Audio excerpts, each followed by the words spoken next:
Overall, I enjoyed my time with Echoes of Wisdom. The game is far from flawless and there are lots of small problems that I have with it, but I'm really glad the game exists nonetheless. For a very simple reason. You see, the whole premise of the game is so unique, so unusual and so interesting that I'm more than happy to forgive the game its many small hiccups. The premise of a 2D Zelda game, which we can summon and manipulate every single item and enemy, is just so out there that I'm more than happy to forgive the game its many little problems. What I'm much less willing to overlook, however, is that Echoes of Wisdom's many flaws aren't necessarily the flaws of Echoes of Wisdom. Most problems that the game ended up having are not its own, it's the flaws of another game. And those very flaws left me a bit puzzled and slightly frustrated while playing. You see, there is a shadow looming over Echoes of Wisdom, a dark shadow out of which the game never truly steps. Breath of the Wild is an incredibly ambitious game that got rid of most conventional Zelda tropes, and Breath of the Wild ended up being an incredible success. Critics loved it, it won most of the Game of the Year awards, it is the best-selling game in the entire Zelda franchise by far, and it left a lasting impact on the way open-world games are designed in all of gaming. Breath of the Wild is as successful as video games become. And at least according to my onion, all of this is well deserved. Breath of the Wild is a phenomenal game. It is, however, also a deeply flawed game. Not unlike Echoes of Wisdom, Breath of the Wild ended up being so ambitious that it shipped with a couple of hiccups. Hiccups that at least I was more than willing to overlook at the time. After all, it is insanely difficult to get things right the first time. Which brings us to the topic of the video, because as most of you exceptionally smart viewers probably already guessed, the problems that Echoes of Wisdom has share a striking similarity with the problems that Breath of the Wild already shipped with 7 years ago. As I see it, Nintendo replicated the problems of Breath of the Wild in both Zelda games that came after it. They replicated Breath of the Wild's problems, yet they lost the focus on what made the game so great to begin with. In my opinion, the Zelda series is currently going through a bit of a midlife crisis. A crisis triggered by a misunderstanding of what it actually was that made Breath of the Wild so good. So in this video, we're going to take a look back at Breath of the Wild. We're going to discuss what it was that made the game so great. We're going to discuss what it was that made the game so flawed. We'll retrace how those flaws sneakily crept into Echoes of Wisdom and Tears of the Kingdom, while the strengths of Breath of the Wild slowly faded away. And in the end, we will discuss what a possible path forward for the Zelda series could look like. Awesome. So let's start by digging ourselves into Breath of the Wild's problems. Gentle ladies, gentlemen, and gentle people in general. Are you ready? Then let's do this.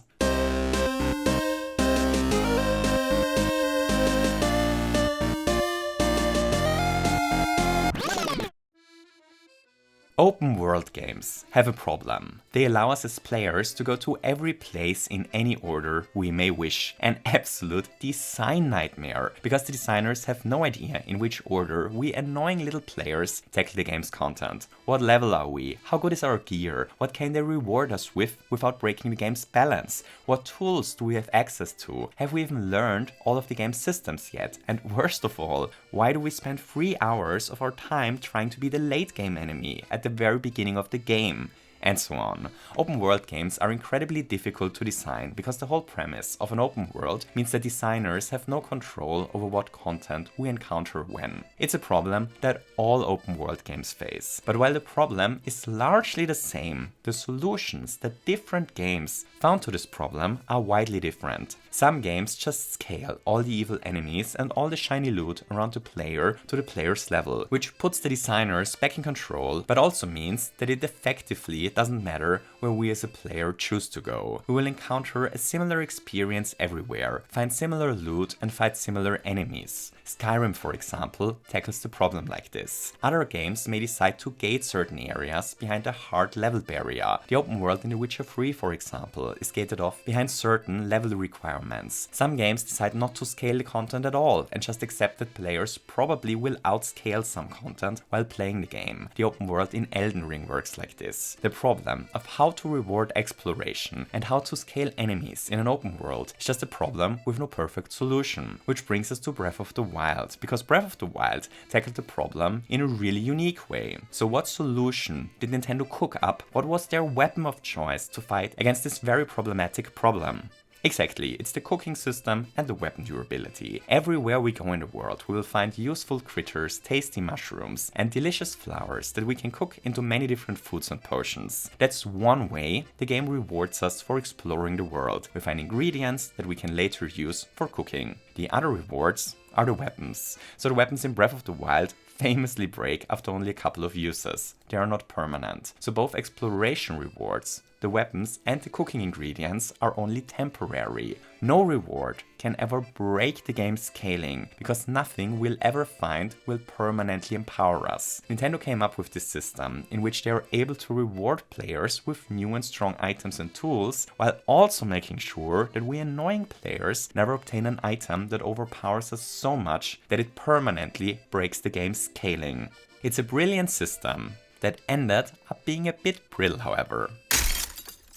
So check this out. This here is what I'd like to call the catastrophic list of catastrophes. So what are we going to do with this catastrophic list of catastrophes, one might ask? Well, we're going to write down all the problems that Breath of the Wild ended up having because of its unusual approach to player progression. A catastrophic collection of catastrophic catastrophes, so to say. So what's the first problem of Breath of the Wild that we're going to put onto our list? Well, it's that nothing that we'll ever find in the world is actually of permanent use for us. Everything becomes useless after a while. Every single weapon just shatters into shiny pieces after stabbing only a handful of bokoblins into their monster bottom, which makes exploring the world feel a bit unrewarding after a while. Second, the fact that the weapons break just means that we find tons of different weapons. Over the course of the game, we loot an arsenal of weapons big enough to equip every toad under the sun with a sword, a fork, and several stakoblin arms. But all those many weapons need to be taken care of in many menus. For example, whenever we want to swap our weapon mid-fight, we have to pop up the menu in the middle of the action and search for a moblin batcher tool of choice. This always kills the pacing of the joyful moblin battering. But even worse, over the course of a playthrough, we are likely to find dozens of weapons while our inventory space is already full, meaning whenever we want to add a new tool to our destructive shattering toolset, we first have to get rid of another weapon, which once again adds to all the time spent in menus. Lots of menuing being the next point on our catastrophic list of catastrophes. But we aren't done with the menus yet, because not only are the menus plenty, as it turns out the menus are also plenty bad. All the menus in the game that are used to access our items are horizontal lists. Horizontal lists that list the different items side by side. So horizontal lists are a fine menu layout as long as we only have a couple of options to pick from. But once we carry a dozen plus weapons, these menus just make it hard to actually find what we're looking for. So menus bad is the next unfortunate addition to our little list. But menus bad is sadly not the end of all the baddening. You see, it's not just the menus that are bad. The control scheme is as well. Because in Breath of the Wild, Nintendo dropped the menu system that the Zelda series used since the very first Zelda game on the NES. Breath of the Wild is the first traditional game in the series in which we can't assign certain items to certain buttons. Instead of allowing us to assign certain items to certain buttons, there's only a single button that allows us to perform an action with an item. It is impossible in Breath of the Wild to have, say, a two-handed and a one-handed weapon out at once. We always have to open the menu when we want to change our weapon of choice, which adds a lot of menuing on top of the many menus. And menus bring us to our next problem, the cooking system. So I generally do like the cooking system, at least on paper. Picking up different ingredients and critters just never gets old. I've spent hundreds of hours with Breath of the Wild, but I still get excited like a little boy every time I run across an Endura carrot. It's great. Finding ingredients is great. The cooking system itself, however, is not. So first, the cooking itself. The way we cook in the game is just way too slow given how many resources we pick up while playing. If we stocked up a lot of ingredients, then cooking them all can take upwards of 10 minutes. We can only cook one delicious food after the other, always having to skip a cutscene in between. There's no way to speed this up. There's no way to cook several things at once. As it is in the game, cooking lots of things at once is just tedious. But that's only the first problem that the cooking system introduces, because the evil cooking system introduces a second problem, a much worse one. The cooked foods completely break the balance of the combat system. If we cook our ingredients, then we just stock our inventory with way too many healing items. We can always hit the pause button to pop a steak and a soup and heal this way, even in the middle of a heated Hinox battle. The cooking system gives us access to almost infinite healing, this insane amount of healing, and the fact that we can heal inside the pause menu just removes any tension from combat whatsoever. The stakes just remove the stakes, so to say. As long as we have food items, it's just not possible to die. The next problem on our catastrophic list of catastrophes. But we're still not done here, because the combat system in Breath of the Wild has another problem: the enemies themselves. You see, the late game enemies spawn with way too much health. They are just damage sponges, and this damage spongeness not only makes it frustrating to fight enemies in the late game, it also causes two more problems down the line. See, our weapons break after only a bunch of weapon swings. The fact that enemies have a lot of health means it takes a lot, and I do mean a lot, of weapon swings to defeat them in the second half of the game. It is not unusual for us to have to burn through multiple swords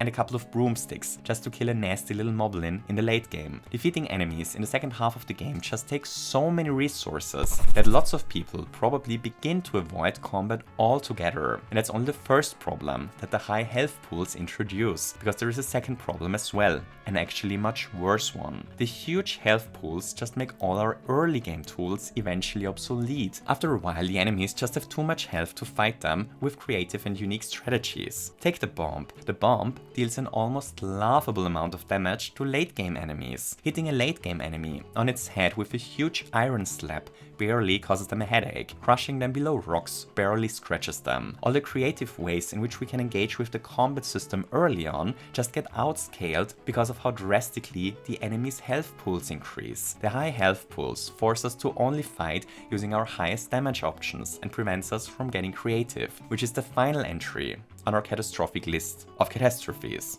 And that's mainly it. Those are my main problems with Breath of the Wild. And again, I love the game. I think it is phenomenal. It's not flawless, but the highs of the game are so high that I have absolutely no trouble ignoring all those little problems. I have no problem ignoring all those problems when I play Breath of the Wild. But this here is what I'd like to call the atrocious list of atrocities. So what are we going to do with this atrocious list of atrocities, one might ask? Well, we're going to write down all the small little problems that Echoes of Wisdom ended up having, and then we'll compare our catastrophic list of catastrophes with our atrocious list of atrocities. You'll never guess what we'll find. So what's the first problem of Echoes of Wisdom that makes it onto our atrocious list? To no one's surprise, it's the game's menus. There's lots of menuing to do in Echoes of Wisdom. Lots and lots of menuing. Whenever we want to switch echoes, we have to open up the menu. The exact same menu already used in Breath of the Wild to swap weapons. But not only is there a lot of menuing to do, the menus are also bad. Like, really bad. The menus in Echoes of Wisdom are so obviously not suited for the job at hand that I really don't know what to say about it. Menus bad? Menus extraordinarily bad? The Echoes menu is just so unbelievably out of place in this game. I honestly don't think a designer can fix this. To fix this mess, we probably need an exorcist. There really isn't much else to say about the menus. Pretty much anyone who played the game for 2 minutes noticed that the menus are bad. What I think a lot less people realize, however, is that it's not just the Echo menu that is bad. The general control scheme is as well. You see, Echoes of Wisdom once again uses a button layout similar to the one of Breath of the Wild and Tears of the Kingdom. It uses a button layout in which we can only have one item at a time mapped to a lonely single action button. We can only map a single echo to a button at a time, which, given how many different echoes there are in the game, is almost absurd. At least in my humble opinion, would have made a lot of sense to be able to map several echoes to different buttons at once. A system like the Link's Awakening remake used, from which Echoes of Wisdom borrowed its art style. A system that, at least I believe, would have been a much better fit. So the game has the same bad menus that Breath of the Wild already had, and uses the same subpar control scheme.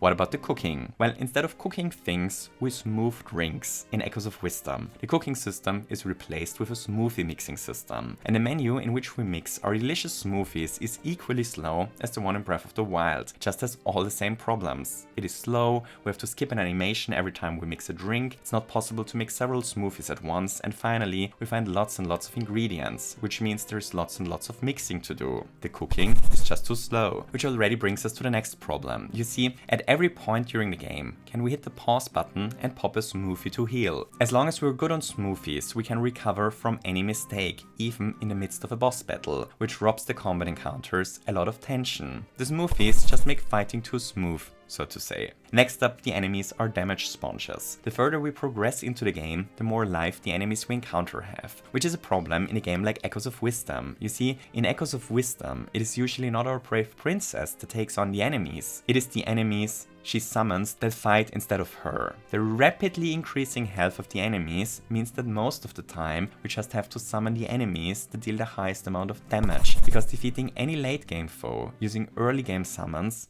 just takes forever, which already brings us to our next atrocious atrocity. The enemy's huge health bars make most of our tools useless and prevent us from engaging with the combat system in creative ways. Early game summons just deal way too little damage to enemies in the mid and late game. The big health pools just heavily incentivize us to just use whatever echo deals the highest damage. And this problem, finally, is also the root cause of our final problem. You see, most echoes that we learn during the game become useless shortly after learning them. Most echoes we learn just aren't really useful for anything. Most of them probably end up seeing absolutely no play. Most echoes are just kinda useless, which causes our final problem. Most rewards just become useless shortly after we get them. Learning new echoes in Echoes of Wisdom just loses its magic halfway through the game, because most echoes just aren't that good. So this is our final atrocious list of atrocities. There's lots of menuing in bad menus, using a bad control scheme. The cooking is too slow, the foods break the combat system, the enemies are damage sponges that make our tools obsolete, and they force us to engage with the combat in specific ways instead of allowing us to use the many creative tools at our disposal. But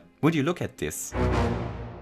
What an unusual coincidence! Our atrocious list of atrocities happens to be incredibly similar to our catastrophic list of catastrophes. As a matter of fact, both lists are identical. All the catastrophic catastrophes of Breath of the Wild reappeared as atrocious atrocities in Echoes of Wisdom. What an atrocious catastrophe, what a catastrophic atrocity. Which brings us to a question. How can something like this happen? How is it possible that a cute little 2D game replicates almost all the problems of a three-dimensional open world game that came 7 years earlier? And the answer is, of course, it replicates those systems because Echoes of Wisdom tries to replicate Breath of the Wild. Those systems and their problems are in Echoes of Wisdom because they were in Breath of the Wild. The reason there is a smoothie mixing system is not because it is the most logical fit for a mostly linear 2D Zelda game. It is in the game because Breath of the Wild used a system like this. Or take the menus. Never in 100,000 years would they have come up with such a menu to select the echoes on their own. The reason the menu looks like this is because the menus in Breath of the Wild looked like this. The game does not use assignable buttons like every Zelda game before because Breath of the Wild didn't use them either. The game even copied Breath of the Wild's quest system, up to the point that it uses the exact same way markers, even though it features a vastly different art style. But most of those systems in Breath of the Wild were put into this game to solve the problem of player progression and scaling rewards in an open world game. Just makes no sense to copy those systems in a largely linear 2D Zelda adventure. Echoes of Wisdom just copies what Breath of the Wild did without understanding why Breath of the Wild did it. But Breath of the Wild wasn't such a great game because of those things. Breath of the Wild was a great game despite them. I just can't shake off the feeling that they tried to copy Breath of the Wild without understanding what it was that made Breath of the Wild such a great game to begin with. And weirdly enough, it is not just Echoes of Wisdom that is like this, but Tears of the Kingdom ended up replicating most of Breath of the Wild's problems as well, while not quite reaching the heights of its predecessor. And all of this, kind of makes me wonder. It kind of makes me wonder if Nintendo themselves even understand what it was that made Breath of the Wild so great, or if Nintendo actually believes that Breath of the Wild's menus were good, the combat flawless, the healing and cooking system excellent, and the exploration rewards sufficient. Because at least in my opinion, they were certainly not. It was the opposite. Breath of the Wild was great despite those systems, not because of them. But what was it then that made Breath of the Wild so great? The world of Skyrim is vast and dangerous. The land ranges from high mountaintops to lush forests, from frozen tundras to the hot springs of the East March. But no matter how diverse the countryside may appear, there is one thing that all the places in Skyrim have in common. No matter where we go, we will always run into Draugr graves and Dwemer ruins. Elden Ring's lands between are as dangerous as they are beautiful, from the terrifying yet beautiful scarlet rot-infested landscapes to the shimmering lakes around Ra Lucaria, from the highest peaks of the mountaintop of the Giants to the southern peninsula of Liurnia. Everywhere we go, we'll encounter different foes and explore different landscapes. There is just one thing that all the areas in the game have in common. In all of them, we will find enemies imprisoned in Evergulls. The map of Velen in The Witcher 3 is as beautiful as it is dangerous. From the witch-infested bog to the crowded streets of Novigrad, wherever Geralt goes, he's certain to encounter something new and exciting. There's just one thing that Geralt knows for certain. Wherever he goes, there will always be a monster nest nearby. Far, far away from Hyrule Castle, in the southeastern corner of the map, there is something special hidden in Breath of the Wild. You see, at this spot, far off the beaten tracks, at the edge of the map and high up on a mountain, there is a location called the Spring of Wisdom. If our curiosity leads us to visit this place, then we are up for a big surprise. High up above this very spring, there is a dragon curled up along the mountainside, a dragon corrupted by malice. As we try to save the dragon from its corruption, it suddenly awakens. And then we fight it. High up in the air, we glide side by side with it and fire arrows at the eyes on the dragon's body that are causing the corruption. At this spot on the map, far away from any city, dungeon or objective, this encounter is hidden. And this encounter is a fully fledged out cinematic boss battle. When I first ran into this dragon, it was honestly magical. I was just randomly exploring the area, not expecting to find much, and minutes later I was gliding through updrafts, shooting at a gigantic flying beast. It was such a magical moment, it felt so unexpected and so personal. It was really memorable and great. And this isn't the only encounter in Breath of the Wild that is like this. The game is actually filled to the brim with moments like this. There is our first time arriving at Eventide Island. There is the Dark Hinox overrun forest, the Lost Woods, there are the huge statues in the desert, there is visiting Hyrule Castle at a low level and sneaking around, there are the mazes, and much, much more. You see, the reason I just brought up the open worlds of Elden Ring, The Witcher 3 and Skyrim is because the open worlds and the exploration in those games became predictable after a while. When we enter a new area in The Witcher 3, we already know what we will find there once we explore it before we even set foot. There will be copy-pasted monster nests and hidden treasure and whatnot. In Elden Ring, we just know after a while that we will find hidden catacombs, caves and evergulls, no matter into which direction we explore, and after playing Skyrim for a couple of hours, the ever same Draugr ruins with the ever same puzzles just start to repeat themselves. Most open world games aren't filled with unique things for us to discover, but with copy and pasted activities that are evenly distributed over the map. Breath of the Wild, however, truly has unique and special things hidden all over the map. Breath obviously also repeats content, but there are enough unique things for us to discover that exploration feels rewarding over the entire course of the game nonetheless. Moments like randomly stumbling into the dragon are what makes Breath of the Wild feel so rewarding to play. It's those moments that make the game truly special. It's those moments combined with something else. Most players probably make a similar explosive discovery when they first arrive at Death Mountain in Breath of the Wild. You see, Death Mountain is an active burning volcano, and if there's one thing that active burning volcanoes are known for, then it is for being incredibly hot places. And so is Death Mountain. But Death Mountain does not only feature the visuals of a hot place. Death Mountain actually is hot in-game as well. You see, if we drop wooden items on the ground there, they will catch fire. If we drop food, it will be cooked by the heat of our surroundings. If we want to survive in this place, we need to wear heat-resistant gear. But most importantly, bombs immediately explode as soon as we pull them out because of the heat. So most players probably end up blowing a bomb or two into their own faces before they realize what is going on. It's just a small and memorable interaction. On its own, this little interaction wouldn't be worth a mention. On its own, but it's not just this little interaction. The entire game is like this. The entire physics system of Breath of the Wild follows a set of incredibly complex yet predictable rules that we slowly learn while playing the game. Electricity will always go through metal and water, lightning will always strike metal, fire will always melt ice, water will always extinguish fire, fire will always generate an updraft, and so on. The physics just behave in logical ways that are theoretically predictable, yet often so surprising that most people probably end up blowing themselves up once they arrive at Death Mountain nonetheless. It's great. Add to this the incredibly versatile toolset that Link gets at the beginning of the game, tools that allow us to manipulate physical objects around us by either freezing them in time, by applying momentum to them, or by straight up picking them up and carrying them around. And the result is a system in which we can pull out an iron spear during a thunderstorm, carry it towards an enemy, and electrocute the evil moblin like this. This system just allows for so much free and creative player expression. It allows us to approach the puzzles in the game in so many creative ways. It's great. It's the other half of the reason why Breath of the Wild ended up being such a great game. On the one hand, there is the rewarding and meaningful exploration, the many unique things that we can find in Hyrule, and on the other hand, there is Link's versatile toolset and the complex physics of the world that allow us to approach the problems we face in unique and creative ways.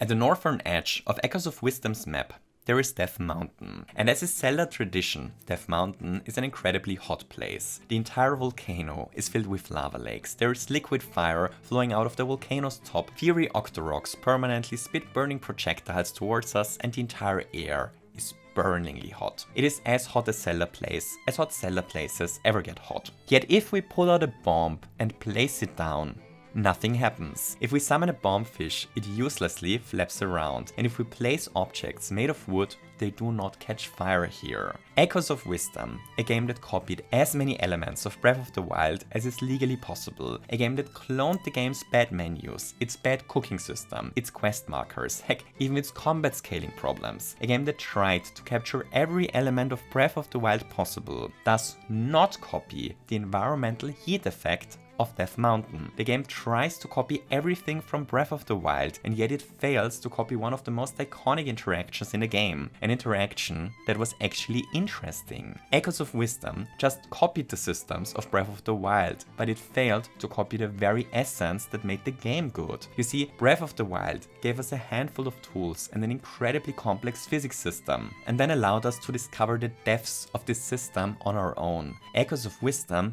does the opposite. It gives us an insane amount of tools, far over 100 different echoes, yet they are largely redundant, up to the point that they are literally the same item, they barely interact with each other or their environment, and usually the items can only be used for a single task. Echoes of Wisdom tries to replicate the depth of Breath of the Wild's physics system, without understanding that it was little interactions, like the heat on Death Mountain, that made the system so great, not masses of different yet similar options. The ecosystem just gives an illusion of depth. It appears to feature tons of different unique solutions to problems, yet almost all problems in the game can actually be solved by a table alone. The whole system is as wide as Lake Hylia, yet as deep as a Deku Nut. Echoes of Wisdom, and to a lesser extent Tears of the Kingdom, both copied the skeleton upon which Breath of the Wild was built, without understanding what it was that in the end made the game so great. Which finally brings us to...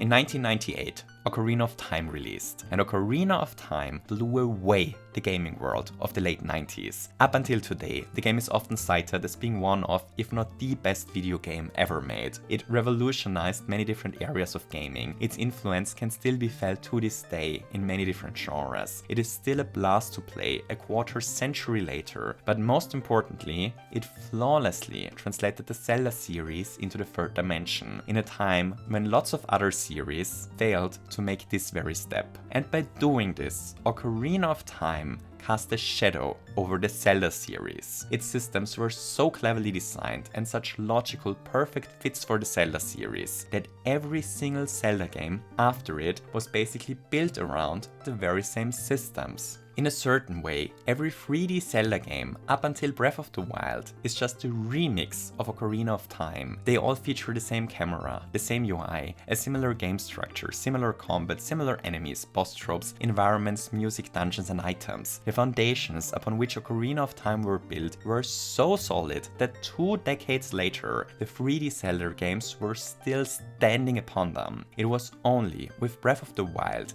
that Nintendo finally took all their courage and stepped out of Ocarina of Time's shadow. Breath of the Wild was the very first 3D Zelda game that left the old formula behind and did something radical new. And the game is brilliant. But as we hopefully established over the course of this little video, Breath of the Wild manages to be brilliant despite its core systems, not because of them. The skeleton upon which Breath of the Wild is built is by no means as strong as the skeleton of Ocarina of Time. Ocarina of Time's core foundation was so strong that half a dozen Zelda games were easily able to stand upon those foundations as well. But Breath of the Wild's foundations are not. It appears to me that Nintendo is thinking about the core systems of Breath of the Wild, like the healing system, the ingredient gathering, the cooking, the menus, and so on, as if they were as solid as Ocarina of Time's button mapping, camera controls, and general gameplay were. But they are just not. The foundations of Breath of the Wild are not strong enough to support another sequel. As a matter of fact, I honestly believe Echoes of Wisdom would already have been a better game if it were brave enough to differentiate itself more from Breath of the Wild than the other way around. I honestly think that it is time for the Zelda series to head into a new direction. So what could this direction look like? Well, honestly, I don't know. There are many ways in which the series could potentially evolve, many ways that all have me potentially excited. I don't know the answer to where to take the Zelda series from here, but I do think I know the correct question that Nintendo should be asking themselves. The question is, how to combine the rewarding exploration of Breath of the Wild and the deep systems of player expression with the things that made the past Zelda games so great, like extremely sharp level design, dungeons that were a joy to explore, and meaningful character progression. Because while I don't know the answer to this question, I'm pretty certain that this is the question that will eventually yield the correct answer. So whatever the next Zelda game might look like, I really hope it has Breath of the Wild's exploration and deep gameplay systems. But for the love of God, not its menus. Hooray! So here we have it, me taking bloody revenge on Echoes of Wisdom because I didn't get to table myself through the game. Before we wrap this up, just a couple more things. So first, a huge and gigantic thank you to all my wonderful patrons whose names are currently scrolling by. It would currently not be possible for me to produce videos like this one if it weren't for the generous support of the people whose names are currently scrolling by. A huge and gigantic thank you to them for this. Second, I've been a bit rough on Echoes of Wisdom today, and I wanted to say a couple of nice words about it before we wrap this up, because I think I sounded way more negative towards the game than I actually am. It's just really difficult to criticize certain aspects of games without coming off as too negative because of all the criticizing. There's actually a lot that I like about the game. The linking mechanic, for example, is great. The echoes themselves do not provide much depth, but the fact that we can link ourselves to all of them is a really great gameplay mechanic that actually adds a lot to the game. It kind of reminds me of the great abilities that Link has in Breath of the Wild. I think the badge system is a really cool inclusion, and I hope to see it in many more Zelda games going forward. I like the art and the music. I enjoyed all the characters, even if they are a bit talkative, and even though I do think the echo system lacks depth, there certainly were a couple of really memorable moments in the game where I really enjoyed it. It's not my favorite Zelda game, but overall I'm glad that the game exists and that they gave the concept a try. Third, I waffled mainly about how Breath of the Wild influenced Echoes of Wisdom in this video and barely on how it influenced Tears of the Kingdom. That's mainly because I already did over an hour on this topic over on the Ceave Perspective channel. So if you haven't used up today's budget for Ceave Zelda rants already and haven't seen the video yet, up you go. This script was in general a bit strange for me. I honestly didn't even even planned to do a video about this topic. I was just sorting some notes in preparation for another video when something in me just suddenly broke. I ended up writing this whole thing in one sitting, which usually never happens. So I guess I really had to get this out of my system. Anyway, so thank you for watching. I hope you enjoyed this little video. If you did, don't forget to leave me a thumbs up, and maybe you feel especially tabled today and want to subscribe as well. Finally, if you truly loved the video and want to help content like this to survive on the platform, then there is also the option to support the channel via Patreon. Until next time, lots of hugs.